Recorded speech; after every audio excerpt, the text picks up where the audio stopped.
আসসালামু আলাইকুম। আমার পাশে এখন যে গাড়িটা দেখছেন এটা একটা 2019 এর Honda Insight EX প্যাকেজ। আজকের ভিডিওতে আমি বলবো আপনার Honda Insight গাড়িটা কেন কিনবেন। প্রথম রিজন যদি বলি, আপনারা অনেকেই জানেন যে বর্তমানে বাংলাদেশের মার্কেটে ম্যাক্সিমাম গাড়ি হাইব্রিড, অ্যান্ড এই হাইব্রিড গাড়িগুলোর মধ্যে আবার ম্যাক্সিমাম গাড়ি কিন্তু 1800 সিসি। তো যারা এআইটির জন্য 1800 সিসিতে অ্যাভয়েড করতে চান, 1500 সিসিতে থাকতে চান, তারা জানেন যে 1500 সিসি সেগমেন্টে কিন্তু চয়েসটা অনেক কমে যায়, আপনার গাড়ির নাম্বারটা খুব লিমিটেড হয়ে আসে। তো ইন্টারেস্টিংলি আপনারা জানলে খুশি হবেন যে এই ইনসাইড গাড়িগুলো কিন্তু 1500 সিসি। তো আপনার সেই 1800 সিসি এআইটি নিয়ে আর টেনশন করতে হবে না। সেকেন্ডলি, হন্ডা হাইব্রিড গাড়িগুলো বাংলাদেশে বেশ আতঙ্ক দিয়েছে একটা সময়, বিকজ হন্ডা হাইব্রিড গাড়িগুলোতে ডিসিটি ট্রান্সমিশন আসতো। তো ডিসিটি ট্রান্সমিশন আমাদের বাংলাদেশের ওয়েদার রোড কন্ডিশনের জন্য পারফেক্ট না হওয়াতে এই ট্রান্সমিশনগুলো প্রায়ই নষ্ট হয়ে যেত, অ্যান্ড বাংলাদেশের মানুষ অনেক সাফার করেছিল, অনেক কস্ট দিয়ে এই ট্রান্সমিশনগুলো তারা চেঞ্জ করেছিল। কিন্তু এই হন্ডা ইনসাইড গাড়িগুলোতে কিন্তু সেই ডিসিটি এখন আর আসে না। এটাতে পুরো নতুন একটা ট্রান্সমিশন সিস্টেম চলে আসছে, যেটাতে আপনার কোনো গিয়ার লিভার নেই, জাস্ট আপনি বাটন প্রেস করে গিয়ার চেঞ্জ করতে পারবেন। অ্যান্ড এই হন্ডা ইনসাইটের ট্রান্সমিশন এবং হন্ডা সিআরভির হাইব্রিডের ট্রান্সমিশন কিন্তু সেম সিস্টেম। কাজে আপনার ডিসিটি নিয়ে আর ঝামেলা পোহাতে হবে না। আপনার 1500 কিলোমিটার পর ক্লাচ অয়েল চেঞ্জ করার যে ঝামেলা ছিল ওইটা আর সহ্য করতে হবে না। থার্ডলি, আপনারা যারা 35 লাখ থেকে 42 লাখ টাকার মধ্যে একটা প্রিমিয়াম গাড়ি চাচ্ছিলেন, একটা সময় টয়োটা এলিয়ন প্রিমিয়াম খুব ভালো অপশনস ছিল, কিন্তু টয়োটা এলিয়ন প্রিমিয়াম আউটডেটেড হয়ে গেছে, প্লাস লুকস অনেক কমন হয়ে গেছে বাংলাদেশে।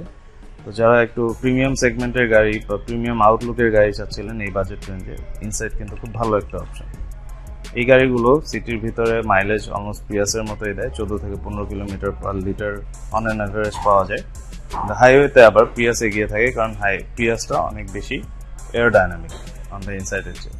পিয়াসগুলো অনেকে 25 থেকে 30 লিটার কিলোমিটার পার লিটার পান, কিন্তু হন্ডা ইনসাইডগুলো আপনাকে হয়তো 20 থেকে 25 কিলোমিটার পার লিটার দিতে পারে। এটা পুরোপুরি ডিপেন্ড করবে আপনার ড্রাইভিং স্টাইল, ট্রাফিক কন্ডিশন এবং রোড কন্ডিশনের উপরে। এতক্ষণ অনেক টেকনিক্যাল কথা বললাম, এখন গাড়িটার ফিচার্স নিয়ে একটু কথা বলি। হেডলাইট কিন্তু অনেকটাই হন্ডা অ্যাকর্ডের মতো লাগে, এবং হেডলাইটের উপরের পোর্শনটা হচ্ছে ইন্ডিকেটর, মাঝখানে একটা নিকেল ক্রোম ফিনিশিং আছে, এর নিচে হচ্ছে এলইডি হেডলাইটস থাকে, এর নিচের এই পোর্শনটা হচ্ছে পুরোটা ডিআরএল, যেটা জ্বললে খুব সুন্দর লাগে দেখতে। গাড়িটার গ্রিল যদি খেয়াল করেন, এটাতে নিকেল ক্রোম গ্রিল আসছে, এই গ্রিলটাও কিন্তু অনেকটা হন্ডা অ্যাকর্ডের মতোই লাগে। এই গাড়িটাতে আসছে 17 ইঞ্চি অ্যালয় রিম, অ্যান্ড এই অ্যালয় রিমটাতে মূলত আপনারা যদি খেয়াল করেন, এটাতে হচ্ছে ব্ল্যাক এবং সিলভারের কম্বিনেশনে খুব সুন্দর একটা ফিনিশিং দেওয়া হয়েছে। এই গাড়িটাতে স্মার্ট কি থাকার কারণে, অ্যান্ড এটার যে ডোর হ্যান্ডেলগুলো, এই ডোর হ্যান্ডেলগুলোতে সেন্সর আছে। আপনারা যদি ডোরটা এভাবে ধরেন, গাড়িটা আনলক হয়ে যাবে। আবার এখানে 3টা ডট আছে, আপনারা যদি এটাতে টাচ করেন, গাড়িটা কিন্তু লক হয়ে যাবে।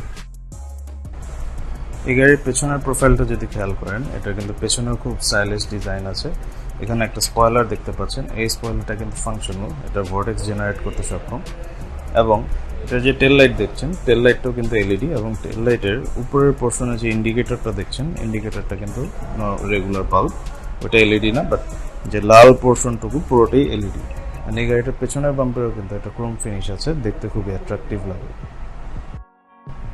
গাড়িটা সাইড প্রোফাইল যদি খেয়াল করেন, সাইড প্রোফাইলটা কিছুটা হন্ডা সিভিকের মতো, কিন্তু লেন্থ বেশি হওয়ার কারণে গাড়িটা দেখতে আবার হন্ডা অ্যাকর্ডের মতোই লাগে।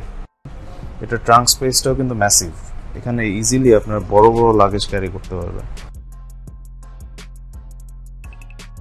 তো প্রথমে বলি, এই গাড়িটা হচ্ছে ইএক্স প্যাকেজ। ইএক্স প্যাকেজের স্পেশালিটি হচ্ছে এই গাড়িতে সবগুলো সিটই হচ্ছে হাফ লেদার সিটস, এবং সামনে 2টা সিট পাওয়ার আসছে, অর্থাৎ বাটন দিয়ে সিট সামনে পেছনে উপর নিচে করা যায়। একটা জিনিস বলে দিই, এই গাড়িটার স্টিয়ারিংটা কিন্তু পুরোপুরি হন্ডা অ্যাকর্ড থেকে আসছে।